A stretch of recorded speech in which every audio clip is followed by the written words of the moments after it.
Thank you, Hannah. The time is now 6:51 on this Wednesday morning, and here's what you need to know before you go. An iconic restaurant in Duluth is closing one of its locations.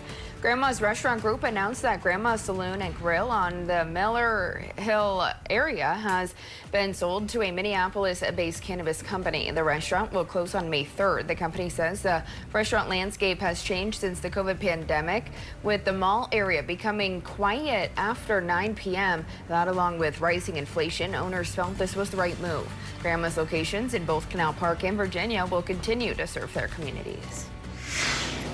St. Louis County could soon be part of a new capital pilot program called Minnesota Nice Home Share, designed to help seniors offset rising costs by renting out a spare room in their home.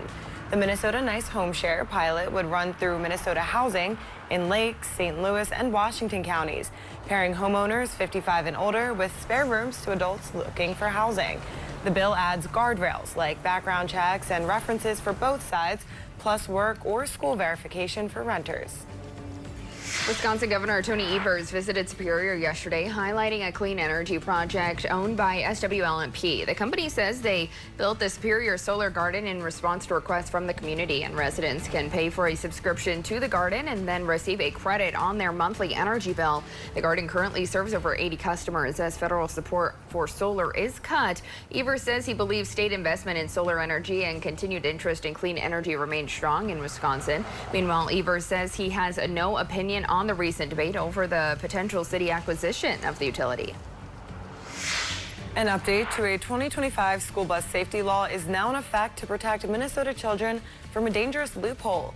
The new law, which is effective immediately, requires drivers to stop at least 20 feet from a school bus the moment its red lights begin to flash, even if the stop arm is not extended.